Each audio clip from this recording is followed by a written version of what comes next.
Selamat siang, para pemirsa, investor saham yang budiman. Assalamualaikum warahmatullahi wabarakatuh.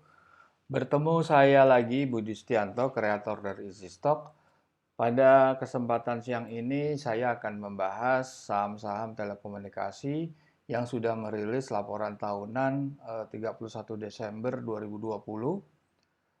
Saham-saham yang kita pilih ada 4, yaitu saham Bali Tower, Excel atau Excel Axiata, Smartfren, dan Indosat.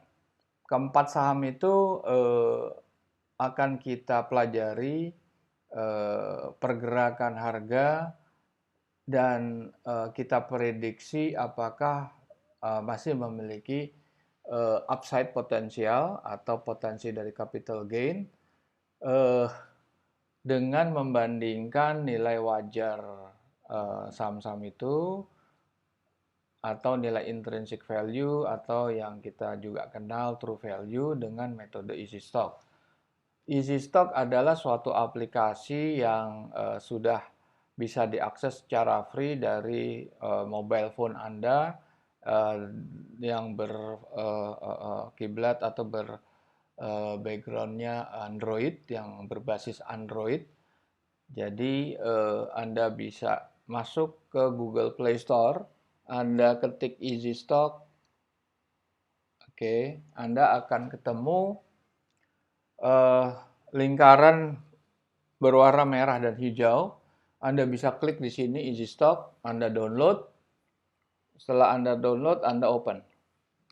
Akan terlihat tampilan seperti ini. Ada 4 negara, Indonesia, Malaysia, Singapura, dan Thailand. Pada saat periode pre-launching ini, kami hanya menampilkan Indonesia, yaitu 723 saham yang listed di Bursa Efek Indonesia. Sebelum kita lanjut, di situ di screen Anda, di screen handphone Anda akan melihat yang bagian bawah ada menu forecast simulator. Apakah forecast simulator ini? Ini adalah untuk alat untuk mengeksersis apabila para pemirsa atau para pengguna daripada Easy Stock ini memiliki perusahaan startup atau perusahaan-perusahaan yang Anda rencanakan untuk listed di Bursa Efek Indonesia pada waktu-waktu yang akan datang. Jadi Anda bisa mengetahui nilai wajar perusahaan Anda, true value perusahaan Anda. Oke, kita coba klik menu ini. Menu ini akan menampilkan data-data yang harus Anda isi, yaitu nama perusahaan, lantas bergerak di bidang industri apa, subsektornya apa, lokasi di mana, dan tentunya email address Anda. Setelah Anda isi, Anda klik yang check mark warna hijau. Anda klik di situ. Oke, Anda klik dan Anda akan menemukan beberapa parameter-parameter keuangan. Sebelumnya, Anda harus memasukkan data-data yang berasal dari laporan keuangan yang Anda miliki di perusahaan yang Anda pimpin.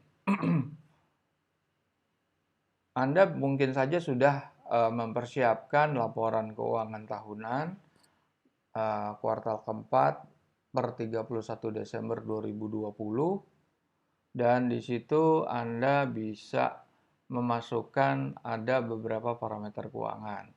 Parameter pertama adalah revenue growth rate. Ini bisa Anda tarik suatu historical tentang pertumbuhan perusahaan Anda, atau Anda bisa melihat rata-rata pertumbuhan perusahaan-perusahaan di sektor yang Anda jalani itu, di industri yang sama, itu berapa persen pertumbuhannya, atau malah bisa terjadi penurunan. Berikutnya adalah government bond. Government bond ini default karena Easy Stock secara sistem sudah secara otomatis mengupdate setiap hari yang disebut government bond.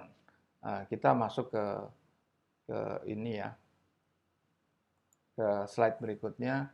Nah, ini kita ingin menampilkan ada dua bagan chart. Yang di atas ada SUN, itu surat utang negara tenor 10 tahun dan yieldnya berapa. Ini sama, ini bahasa Inggrisnya ada government bond yield 10 years tenor. Nah, berikutnya di bawah itu adalah grafik indeks harga saham gabungan. Kami menunjukkan dua chart ini untuk memperlihatkan keterkaitan daripada dua unsur atau dua parameter ini.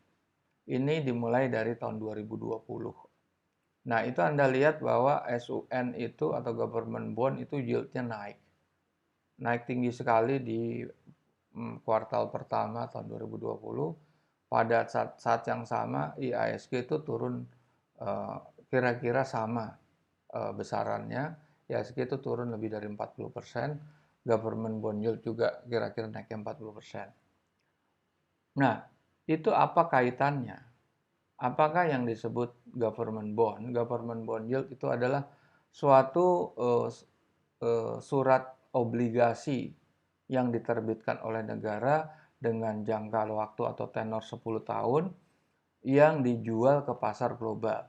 Dan government bond ini yieldnya itulah yang menjadi ekspektasi dari investor global, yaitu semakin tinggi yield yang mereka harapkan, mereka akan memandang semakin berisiko mereka berinvestasi di negara tersebut.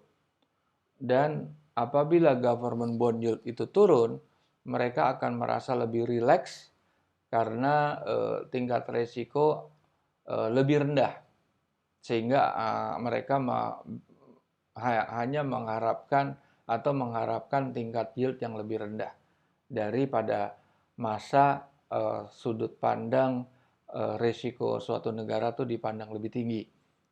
Kemudian efeknya adalah apabila pandangan para investor pasar uang. Nah, surat utang negara atau government bond itu merepresentasikan pasar uang.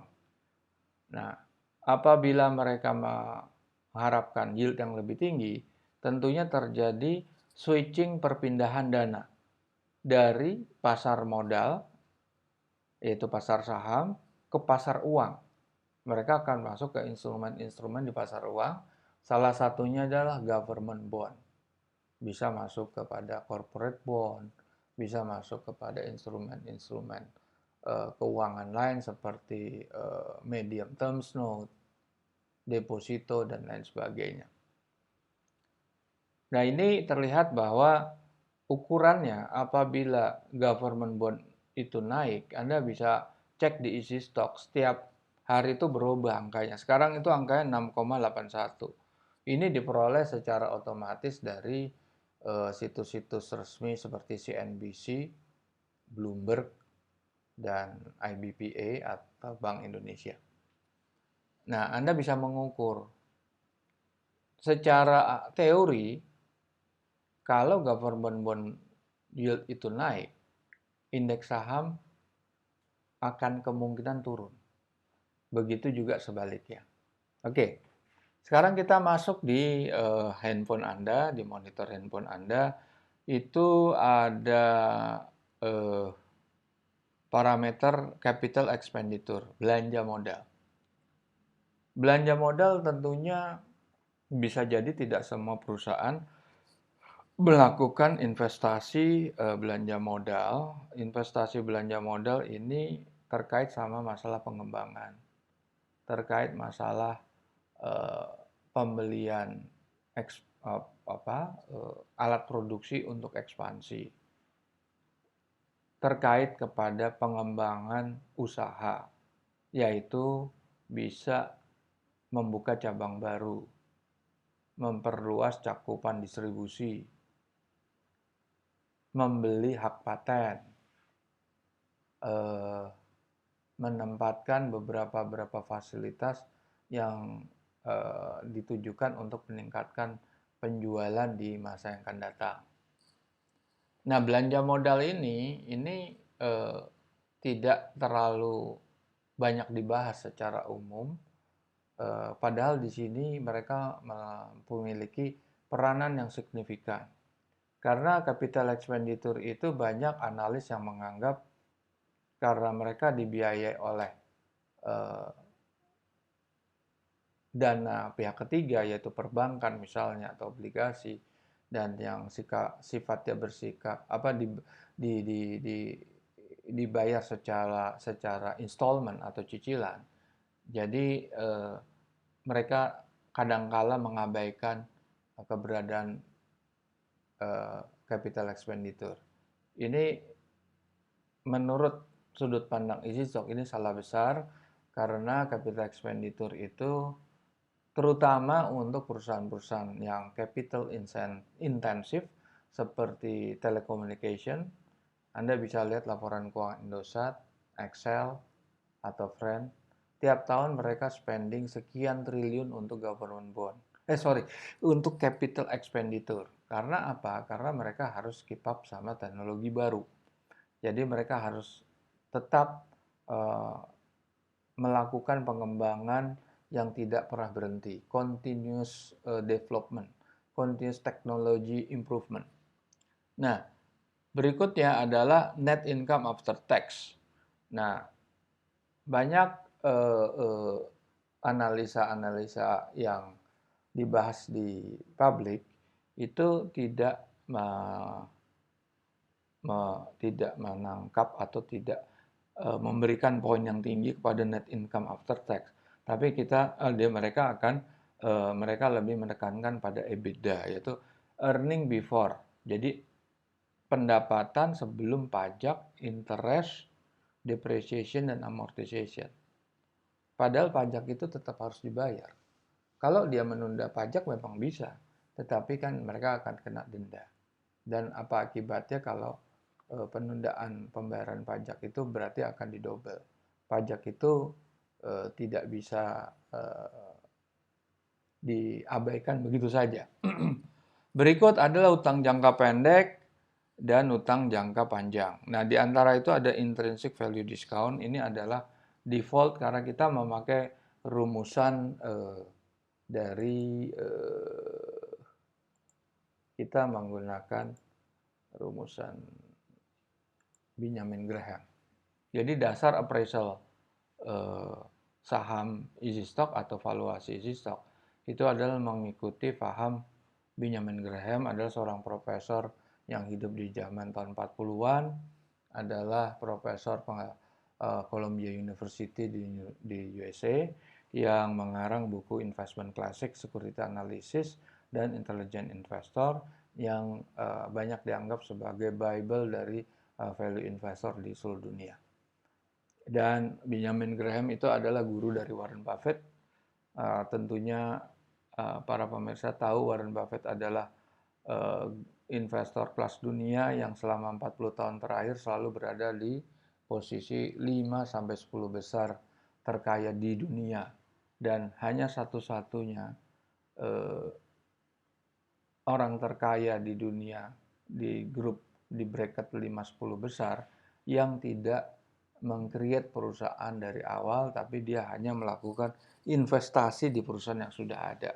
Beda seperti Elon Musk, seperti Jeff Bezos di Amazon, atau seperti Bill Gates di Microsoft. Mereka itu membuild perusahaan dari awal, dari bawah. Seperti juga Facebook, Google, dan lain sebagainya. Nah, Warren Buffett itu di dalam buku yang berjudul Warren Buffett Speak, karangan Janet Low, itu menyebutkan bahwa gaya investasi beliau adalah mengacu kepada 85% teori Benjamin Graham dan 15% Philip Fisher. Nah, di dalam EasyStock ini kami meramu dua buku, yaitu Security Analysis dan Warren Buffett Way.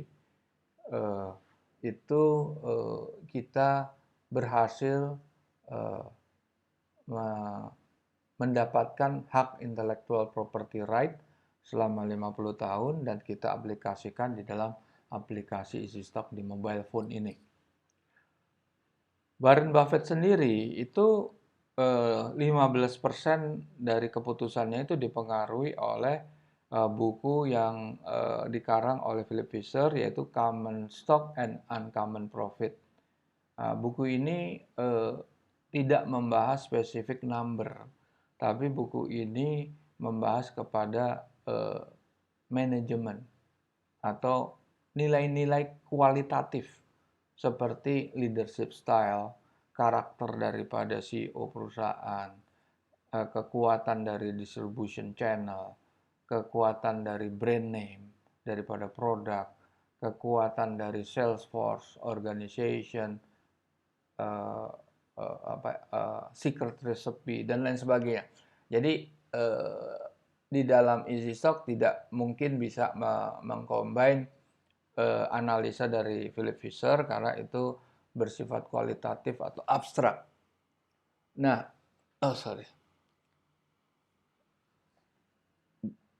Warren Buffett itu sendiri itu di dalam keputusannya yang 85% itu mengacu kepada pada Benjamin Graham, di mana Benjamin Graham itu inti daripada pelajarannya adalah menemukan nilai wajar suatu saham, intrinsic value suatu saham yang berasal dari kombinasi laporan keuangan dan faktor eksternal. Oke. Dan keputusan seorang Warren Buffett itu tentunya tidak melulu berdasarkan teorinya Benjamin Graham karena dia memiliki 15% dari Philip Fisher. Kalau dia mengacu, itu namanya apapun saham yang dibeli itu pastinya harganya selalu under value. Under value di sini yang dimaksud adalah harga daripada saham yang ditarget untuk dibeli saat itu harganya lebih rendah daripada true value-nya, daripada intrinsic value-nya, atau daripada nilai wajarnya. Dan itu bisa diperoleh dari buku Security Analysis dan Warren Buffett Way. Dan Anda sudah tidak perlu susah-susah ngitung lagi, karena bukunya itu sekitar 800 halaman dan memakai bahasa Inggris investment klasik yang nggak mudah dicerna, dan Anda bisa menggunakan Easy Stock ini secara gratis, secara free.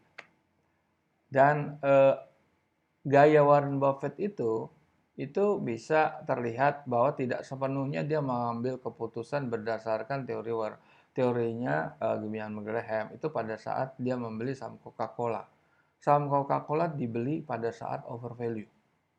Tetapi keputusan dia membeli harga yang lebih tinggi dari nilai wajarnya itu karena kekuatan daripada secret recipe, kekuatan distribution channel, kekuatan dari sales force organization dan lain sebagainya. Oke,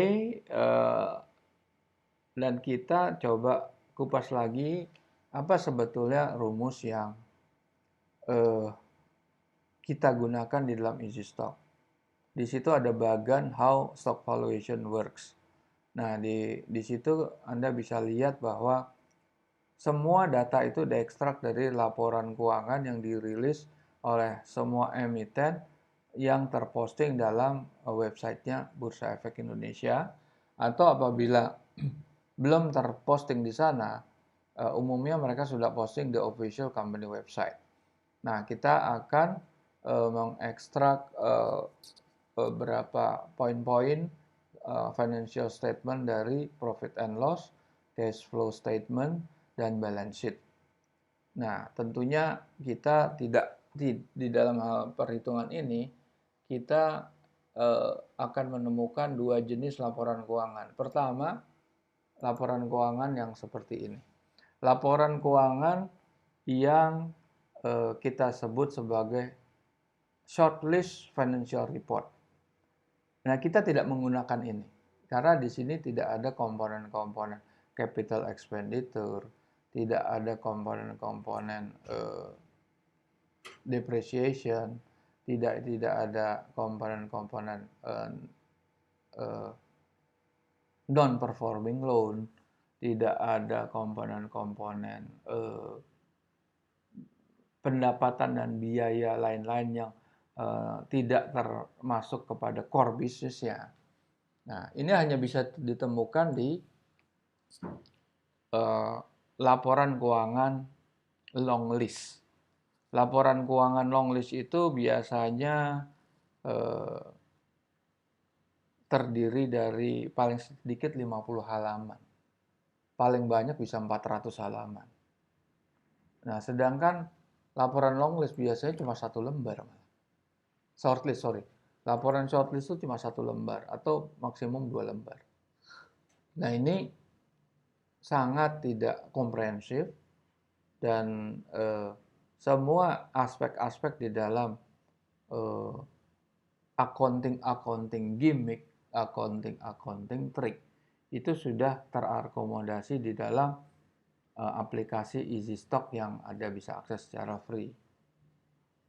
Nah, balik lagi ke rumus ini. Nah, ini kita akan mengekstrak dari laporan keuangan itu adalah free cash flow. Kenapa free cash flow yang kita fokuskan? Karena kita menganalisa saham selayaknya kita merunning our own business. Jadi itu kita harus mengetahui posisi real cash yang kita punya. Nah, dari real cash di bagian sisi earning, kita lihat dari sisi neraca, itu kita akan menemukan net working capital dan surplus atau defisit daripada balance sheet. Keduanya kita combine dengan government bond yield, kita diskon faktorkan dan kita proyeksikan selama 10 tahun ke depan dan kita manage risikonya dengan margin of safety. Itu Anda bisa lihat penggabungannya. Tapi sebelum itu saya harus jelaskan di dalam sisi cash flow itu akan di-average-kan dengan growth average. Artinya sisi earning itu akan diproyeksikan menurut industri growth dan di sisi earning itu juga akan disetahunkan. Jadi begini, laporan keuangan itu ada 4 periode selama setahun. Kuartal pertama, kedua, ketiga, dan keempat. Kalau keempat udah the full year, 12 bulan. Nah, kalau laporan ke kuartal pertama, first quarter itu only 3 months. Jadi, we have to analyze, we have to setahunkan, yaitu kalau hanya 3 bulan kita kali 4. The same with the semester report. First semester report itu hanya 6 bulan.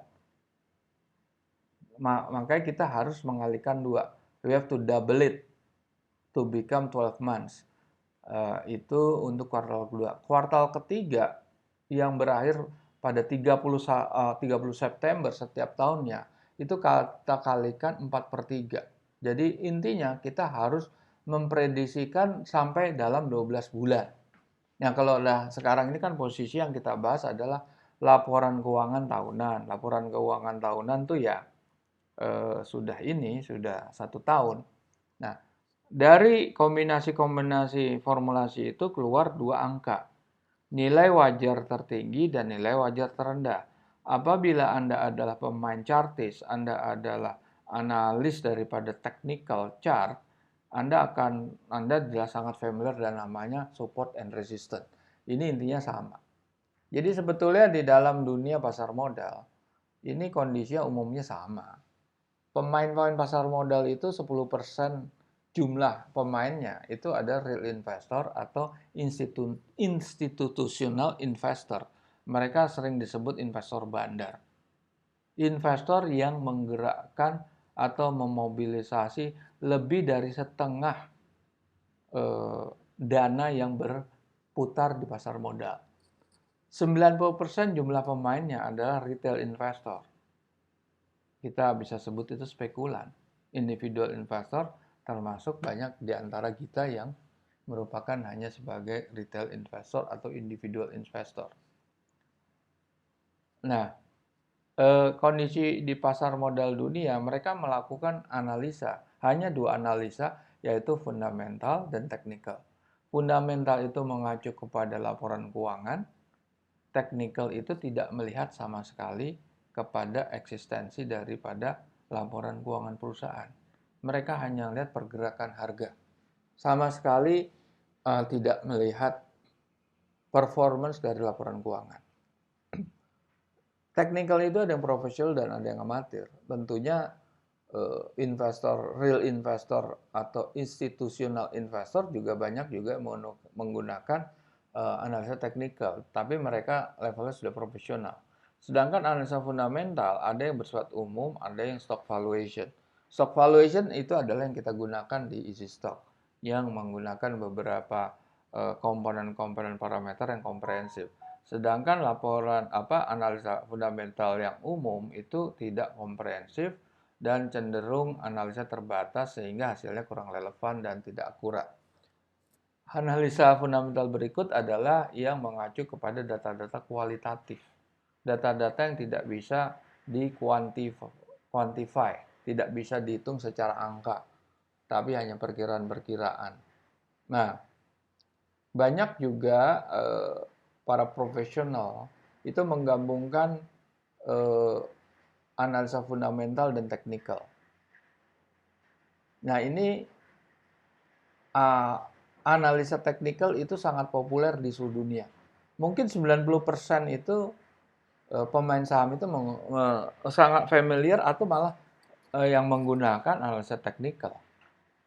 Sedangkan mungkin 10% hanya menggunakan analisa fundamental. Maka analisa fundamental itu tidak terlalu populer, bahkan tidak populer. Dan Easy Stock ini adalah aplikasi fundamental yang pertama di Indonesia. Dan yang spesifik seperti ini mungkin pertama kali di dunia. Dan analisa aplikasi Easy Stock ini kami tidak mengharap untuk menjadi replacement daripada para investor yang sudah familiar dengan analisa teknikal. Tapi karena output daripada Easy Stock itu menemukan nilai wajar, itu bisa digunakan oleh pemain atau analis teknikal sebagai risk management-nya mereka. Nah, ini bisa terlihat seperti ini. Andaikan Anda, nah, ini saya buka aja satu saham namanya Friend. Friend nanti kita bahas. Friend itu harganya 96. Sedangkan kalau kita lihat di Easy Stock, ini udah ya kita sudahkan, kita masuk kepada saham-saham, kita masuk ke saham-saham yang listed. Nah ini ada 723 saham, kita pilih aja saham Friend. Di situ Anda lihat bahwa kok nilainya negatif. Nilai negatif saham Friend. Kalau kita buka, padahal harganya 96 ya, 92 lah. Ini bisa Anda bandingkan ya. Nah, ini kuartal keempat 2020. Anda lihat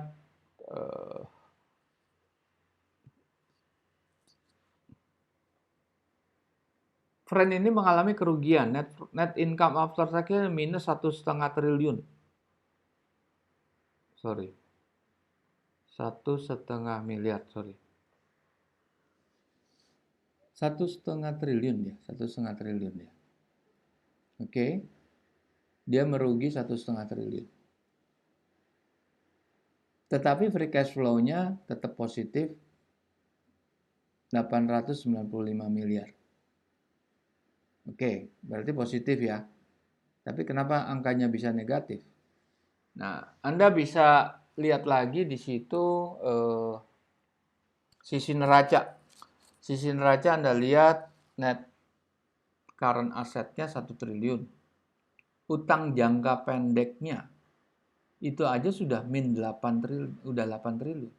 Belum ditambah utang jangka panjang 17 atau 18 triliun. Udah pasti dia mengalami defisit yang besar. Defisit neraca yang besar, net working capital sudah pasti negatif, neraca sudah pasti defisit, dan apabila Anda melikuidasi pada saat ini, dia akan income-nya tidak akan sanggup menanggung defisit dari neraca. Makanya nilainya negatif. Nah, ini bisa Anda pelajari kenapa nilai intrinsik itu negatif. Disitulah letaknya nilai intrinsic value negatif itu. Oke. Baik, kita langsung masuk lagi ke ini, ke lanjutan dari pembahasan kita di saham-saham telekomunikasi. Dan ini dari 4 saham yang akan kita bahas, hanya Excel yang masuk LQ45. Di sini kita bahas 4 saham: Bali Tower, Excel Axiata, Smartfren, dan Indosat. Oke. Dari semua yang mengalami pertumbuhan tertinggi memang Bali Tower. Oke. Market cap terbesar adalah Excel. Sorry. Ya, ini kita bahas lagi. Kita coba lihat pergerakan daripada harga sahamnya. Bali Tower itu menurun terus. Nanti kita lihat nilai wajarnya.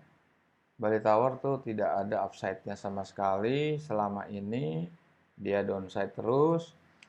Dan Excel tuh sempat mengalami kenaikan dari bulan 10 atau akhir bulan 10 tahun kemarin sampai awal tahun. Dia naik terus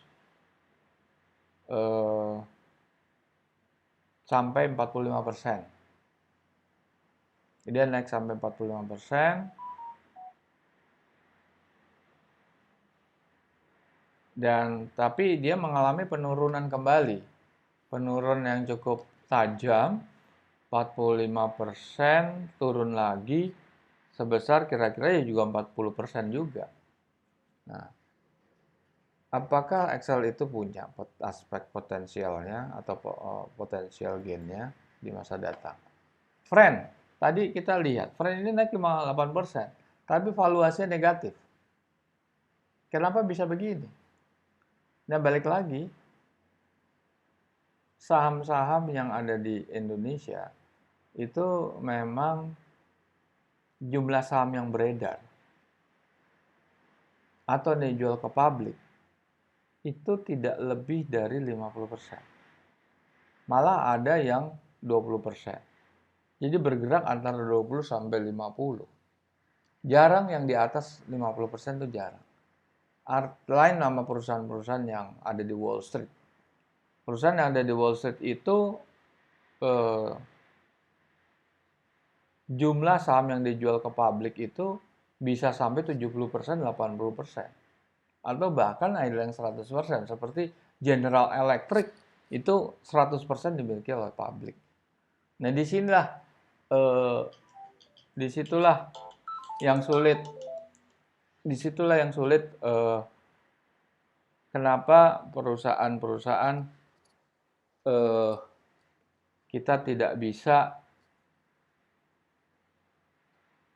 mengetahui apa pergerakan daripada investor-investor kelas kakap itu.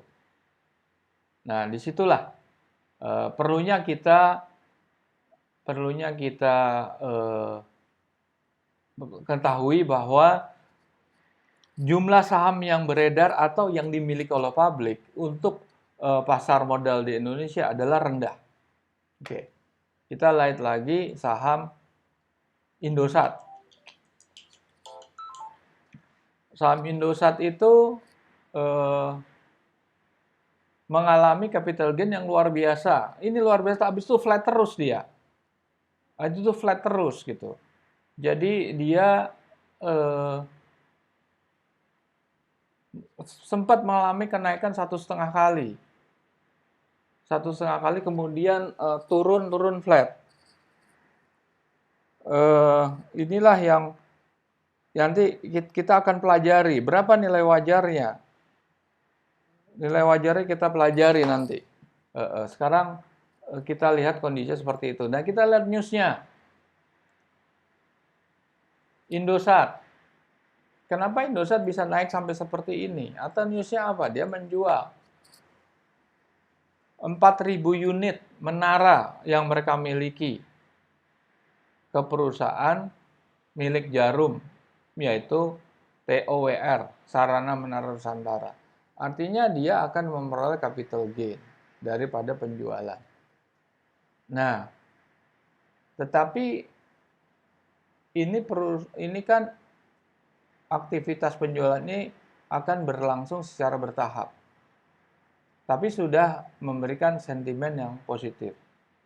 Nah, sedangkan di laporan keuangan kuartal keempat ini, laporan keuangan tahunan ini terlihat bahwa laporan Indosat itu nggak terlalu baik. Kita lihat ya laporan keuangan Indosat, ISAT.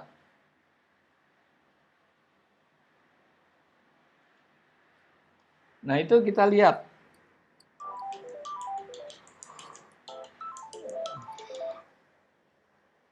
Kita lihat laporan keuangan itu. Laporan keuangan itu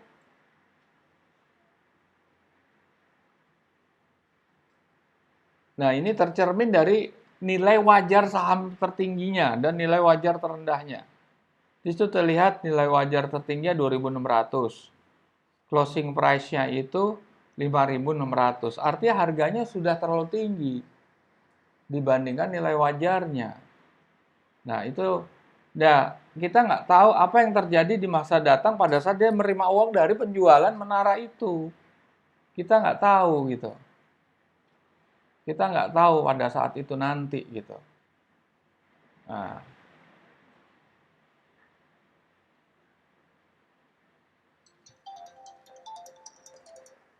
Mas bisa saya telepon lagi nggak? Sorry.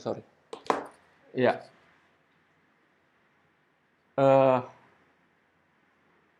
ini ada saham yang lain adalah Friend yang melakukan right issue. Dan right issue itu sulit karena right issue itu konotasinya negatif. Negatif apabila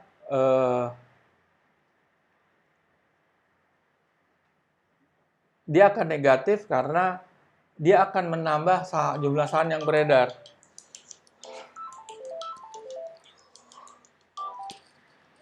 Mas, aduh, sorry Mas, saya telepon lagi bisa nggak? Sorry. Ya, ini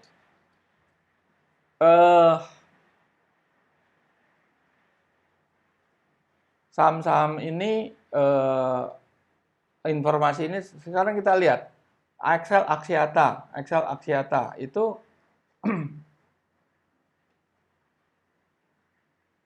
juga akan melakukan pengembangan usaha dengan mengembangkan fiberisasi, yaitu apa? Menerapkan fiber optik kali. Itu sampai berapa site? Sampai 19.000 site sejak tahun 2020. Dan informasi tentang emiten Bali. Emiten Bali itu ikut terdongkrak karena dia naik sebetulnya. Earning per share-nya, laba per sahamnya itu menjadi Rp21,45 dari 11,88 di tahun sebelumnya. Itu naik. Nah, ini bisa dilihat bahwa informasi-informasi ini apakah bisa dijadikan pegangan. Nah, dari informasi keuangan kita coba rangkum. Di sini juga terlihat bahwa paling tidak perusahaan semuanya Dari kuncinya, laba bersih setelah pajak itu, dua perusahaan mengalami kerugian. Friend itu negatif 1,5 triliun, Indosat mengalami defisit atau malah kerugian 600 miliar. Free cash flow-nya.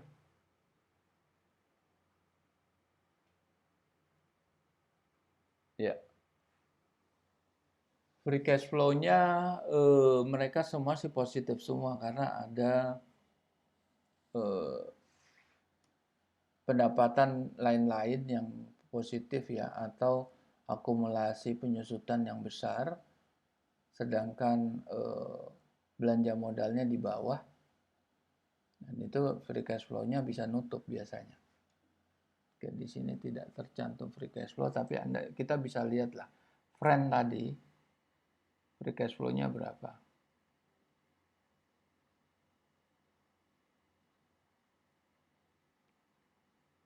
Nah, kita lihat di sini, kita buka.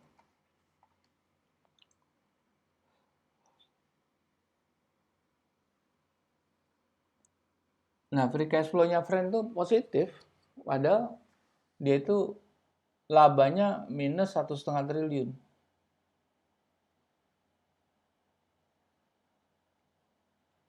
Nah, minus 1,5 triliun.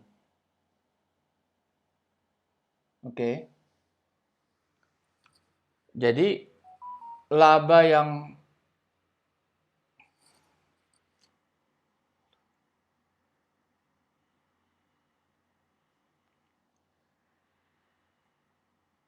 laba laba yang terlihat negatif pun itu bisa aja laba itu tetap secara apa fundamental tetap bagus apabila apabila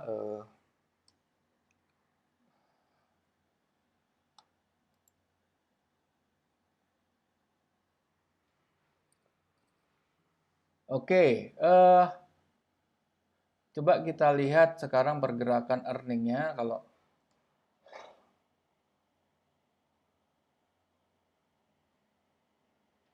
saham Bali ya, Bali Tower ini.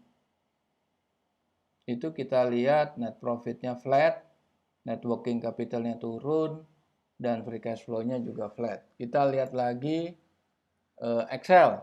Excel tuh juga flat semuanya tuh. Tidak net working capitalnya flat, profitnya flat, dan sebagainya.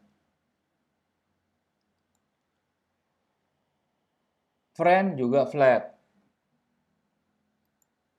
Bali Tower juga flat. Indosat juga flat. Bali Tower tadi flat ya.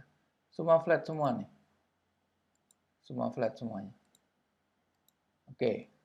Nah ini dari saham-saham yang kita bahas, itu nggak ada saham yang under value. Semua saham tuh mahal semua. Jadi tidak ada potensial upside di sini. Hanya terutama perusahaan Friend. Friend itu sama sekali tidak bisa dianalisa karena dia merah. Kalau merah itu namanya tidak bisa dianalisa. Merah tidak bisa dianalisa. Kalau orange itu ada potensial upside, ada bukan. Kalau kalau orange itu overvalue sudah kemahalan. Kalau kuning itu dia masih punya sebetulnya potensial upside-nya masih seperti Excel itu Anda juga bisa lihat ya di sini ya Excel ya. Anda bisa lihat Excel di sini.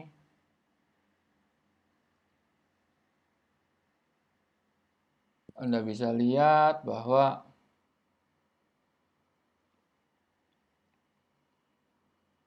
Excel itu nilai tertingginya 3.000 sedangkan closing price-nya 2.100.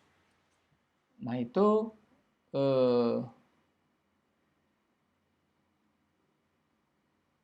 itu punya potensial upside-nya masih ada, tapi potensial downside-nya bisa tak terhingga bisa mencapai harga yang rendah banget. Oke. Sekarang kalau lihat ISAT.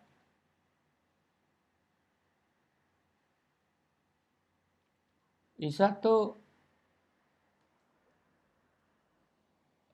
ISAT Tuh. Dia tuh sebetulnya tidak ada upside-nya tuh. Sekarang high value-nya tertingginya 2.600. Closing price-nya udah 5.600. 5.650. Tidak ada. Jadi kita bisa lihat di dalam aplikasi easy stock ini, Anda tidak memiliki potensial upside di 4 perusahaan-perusahaan telco ini. Sorry, Anda tidak memiliki potensial upside tanpa potensial downside. Jadi ada downside-nya. Yang ada downside-nya tapi punya potensial upside hanya Excel. Excel itu punya potensi kenaikan 48%. Seperti di sini ya. Seperti kita lihat Excel.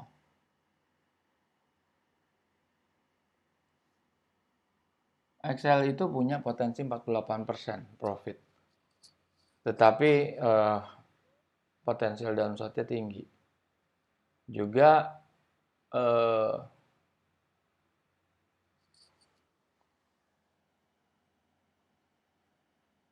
beberapa ini ya, saham-saham yang lain seperti Bali, Friend sama Isat itu sudah tidak punya potensi lagi, hanya Excel. Ini mungkin karena Excel itu punya 48%. Ini karena dia kan nurun lagi. Dia kan naik 48, 45, terus dia turun lagi. Sebetulnya Excel tuh masih punya potensi naik lagi di sini. Oke, sekarang kita mau lihat apa aja sih yang di EasyStock. EasyStock ini semuanya free access ya. Tapi ini bisa lihat di Excel ini, Anda bisa lihat apa yang bisa Anda akses di situ. Di situ yang free-nya itu adalah historical chart. Nah,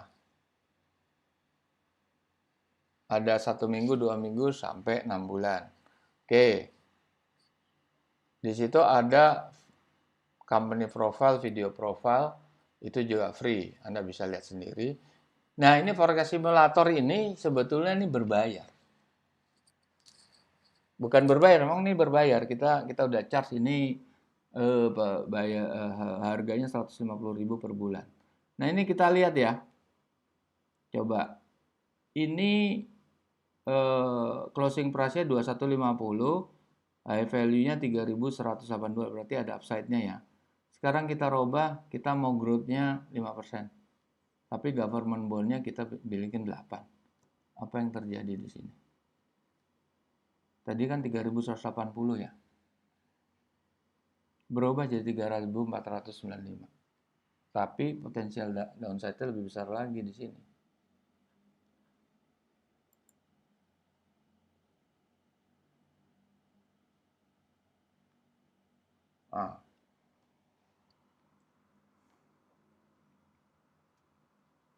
Nah, itu kan terlihat 3187, sekarang 3495, yang itu minus 2.700, sekarang minusnya 2.000. Nah, kemudian ada lagi aplikasi yang bisa Anda akses.